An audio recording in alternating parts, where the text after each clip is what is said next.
Peyğəmbərimiz sallallahu aleyhi və səlləm Məkkədə gördüyü hadisələrlə, oradakı cəmiyyətdəki əxlaqla barışa bilmir. Ən birinci barışa bilmədiyi şey onların bütlərə ibadət eləməsi olur. Ağlı dərk eləmir. Çünki Allah Teala insanları fitrətinə tohid qoyub. Onun fitrəti salamat idi. Allah Teala Araf surəsində var. Deyir ki, biz Adəmin belindən, sülbündən onun zürriyyətini çıxartdıq. Yəni, qiyamətə qədər Adəmin belindən nə qədər zürriyyət gələcəksə, bu bir, belə deyək də, kodlaşdırılmış kimi də desək bugünkü dillə, nədirsə keyfiyyətini Allah bilir. Allah Teala onun zürriyyətini çıxardı sülbündən. Qiyamətə qədər nə qədər adam əkilib doğulacaqsa, Allah Teala hamısını çıxardır, yığır bir sahəyə onları. İnsan şəklində. Bu günə qədər yaşayıb və bundan sonra yaşayacaq insanların hamısı. Və deyir ki, mən sizin Rəbbiniz deyiləmmi? Deyirlər, bəli. Sən bizim Rəbbimiz. Allah deyir, biz onu ona görə elədik ki, sonra onlar deməsinlər ki, biz ata-babalarımızı belə görmüşük. Bu Allahın varlığına, təkliyinə olan bir şəhadət ki, Allah onlardan əhd alıb. Fitrəti korlanmayan insanın fitrəti budur. Fitrət korlana da bilir, bəli, korlanır. Necə korlanır? Peyğəmbər sallallahu aleyhi ve sellem buyurur ki, hər bir uşaq dünyaya müsəlman olaraq gəlir. Lakin ata-anan sonra ya Yahudi, ya Məcusi, ya da Xristiyan eləyir. Amma demədi ki, müsəlman eləyir. Çünki fitrət İslamdır. Fitrət müsəlmandır, tək Allahlıdır, təslimiyyətdir. Və Peyğəmbər sallallahu aleyhi ve sellem bu fitrəti üzərində olduğundan dolayı bu şeylərlə barışa bilmir.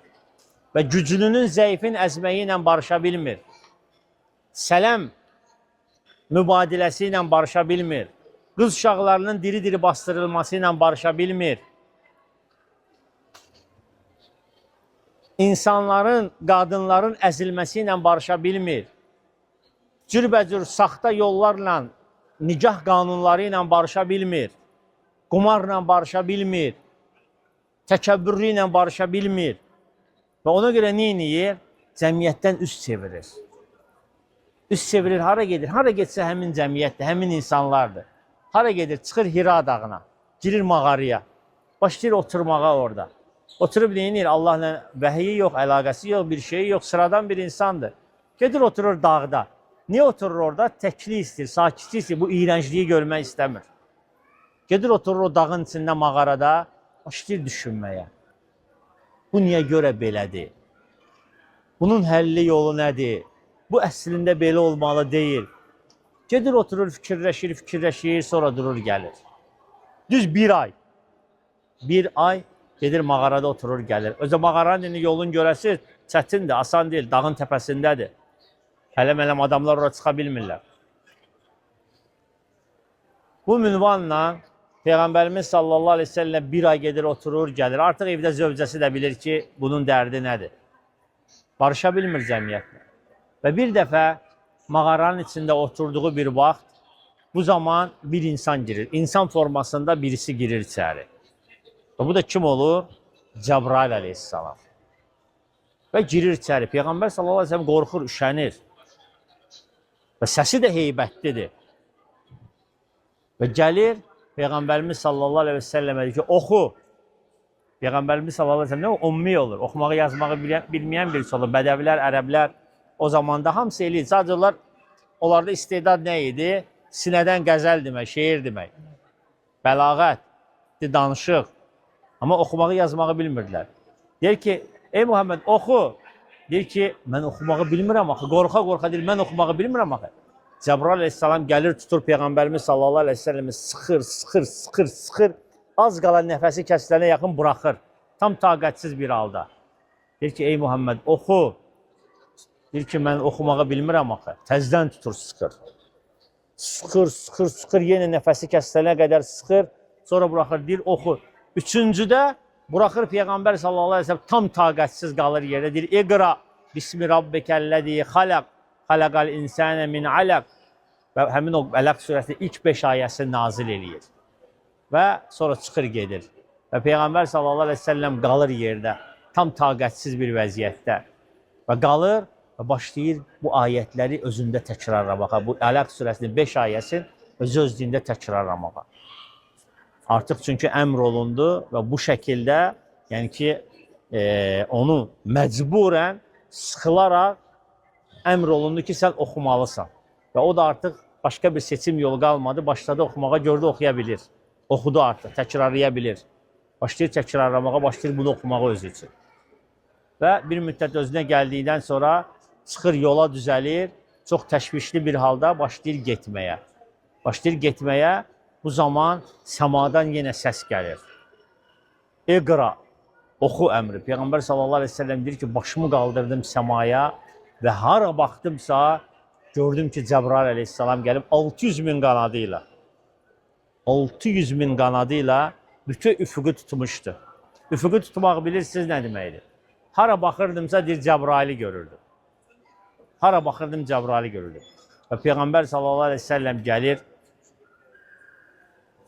çox üzgün bir vəziyyətdə, üşüdərək, titriyərək və zövcəsinə deyir ki, zəmmiruni, zəmmiruni, üstümü örtün, dəstiruni, dəstiruni, məni bürüyün, bürüyün. Və bir müddət yatır elə evdə. Xədicə anamız gəlir, deyir ki, sənə nə olub belə? Deyir ki, mənim başıma belə bir hadisə gəldi. Deyir ki, qorxma, deyir, Allah sənə əzab verməz. Sən yetimlərə, başlarına sığal çəkən, kasıbların qayğısını çəkən, yolda qalanlara yol göstərən, insanlara mərhəmət edən bir insansan. Allah sənə heç vaxt zülm etməz. Allah sənə heç vaxt əzab verməz. İnşallah ki, Allahın köməyi gələcək, darıxma. Və bu da çox qeyri-adi bir hadisə olduğuna görə və özlərinin də ərəbləri bu barədə heç bir elmi olmadığına görə, çünki ərəblərdə çox Peyğəmbər gəlməyib baxır. Deyir, mənim bir əmmi oğul var, Nofəl ibn Varaqa, o xristiyan olur. Deyir ki, o elmlidir, onlar alim sayılırlar o vaxt. Deyir, gedək onun yanına, sənin vəziyyətimə bir çıxış yolu desin. Və gedirlər orada, Peyğəmbər sallallahu aleyhi ve sellem başına gələn hadisələr danışır. Deyir ki, sənə gələn bu ruhdur, namusdur. Deyir, o nədir? Deyir, o Cəbrail adında bir mələkdir ki, bütün peyğəmbərlərə vəhiy gətirir. Və Allah Taala'nın səni seçib elçi göndərir. Və son göndərilən elçi ki, bütün əvvəlki səmavi kitablarda onun xəbəri verilmişdi. Çox güman ki, o sən olassan. Və sonra deyir ki, kaş mən də qövmün səni buradan, yurdundan çıxartdığı vaxtı yanında olub sənə kömək eləyərdim. Peyğəmbər sallallahu aleyhi ve sellem təəccüblənir. Yəni, oliqarxlar bununla məsləhətləşir, bu sözü ilə hərəkət eləyirlər. Bu da deyir ki, bunlar səni yurdundan çıxardacaq, üst-üstə düşmür. Deyir ki, qövmün məni yurdumdan çıxardacaq. Deyir ki, sənin gətirdiyini gətirən elə bir peyğəmbər olmayıb ki, onu yurdundan çıxartmasınlar. Və Peyğəmbər sallallahu aleyhi ve sellem biraz da üzülür. Və gəlir evə, yenə də o dəhşətli, qorxulu vəziyyətində qalır. Və sonra Allah Teala Müzzəmməl surəsini əmr eləyir. Ya eyyuhəl müzzəmmil, qum fə ənzir, ey əbasına bürlən, qalx və qorxud. Və sonra Peyğəmbər sallallahu aleyhi ve sellem yenə gedir dağa. Yenə gedir dağa, gözləyir ki, Allah Teala yenə buna vəhiy eləsin. Allah Teala mələk gəlsin, buna yenə nələrsə desin.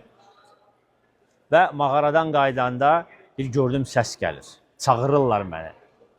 Bir sağa baxdım, heç kim yox. Sola baxdım, heç kim yox. Önə baxdım, heç kim yox. Arxaya baxdım, heç kim yox. Bir də səmaya baxdım ki, gördüm Cəbrail aleyhissalam gəlib, yerlə göy arasında oturub bir kürsüdə. Və oradan mənə ki, ya eyyuhəl müddəssir, ey əbasına bürlən.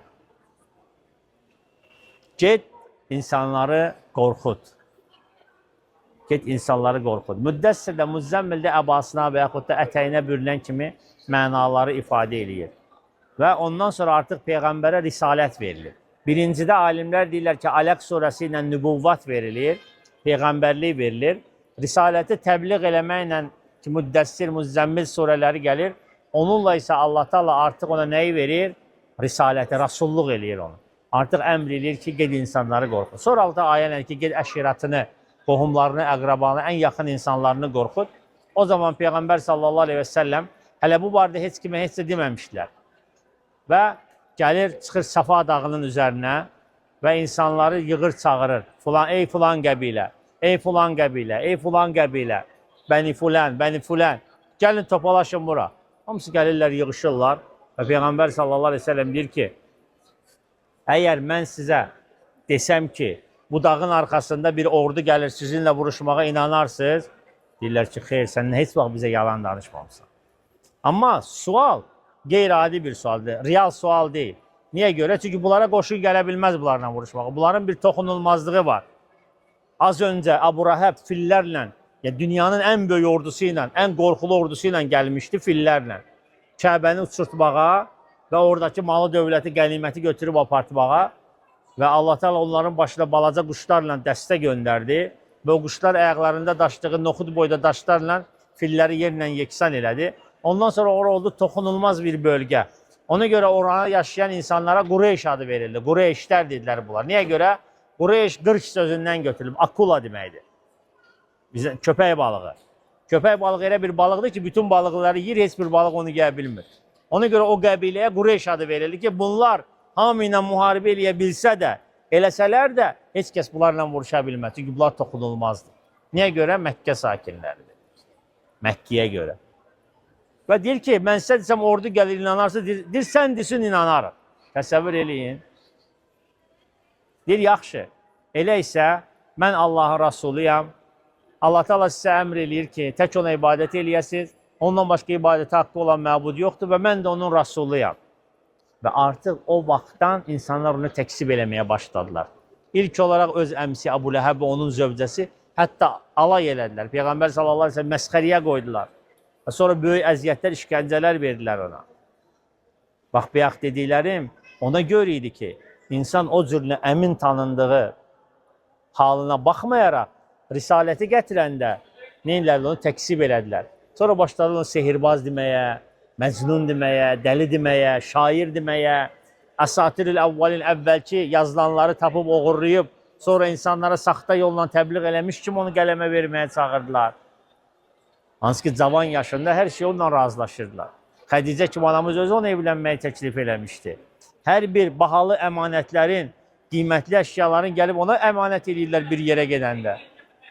Ağıllı insanlar dedilər ki, insanları aldatmayan insan Allahın adından yalan danışa bilməz. Amma belə ağılsız cahillər isə nə dedilər? Dedilər ki, bu sehirbazdır, cadugardır, yalancı demədilər ona. Dedilər ki, dəlidir, məcnundur, şairdir.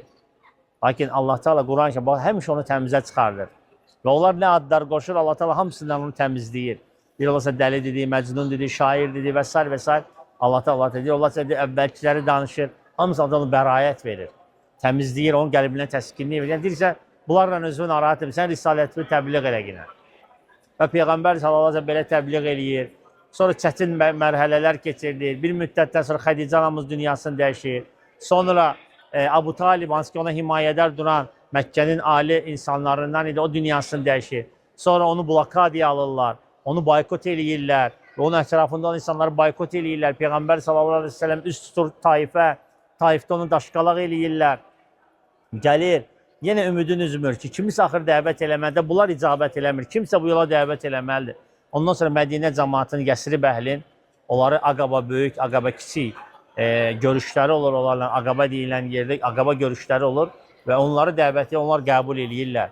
Və onların yanına Peyğəmbər sallallahu əleyhi və səlləm müəllimlər göndərir. Musab bin Umeyr kimi müəllimlər gedir onları dəvət eləsinlər. Onları orada öyrətsinlər. Quranı, dinin əhkamlarını və s.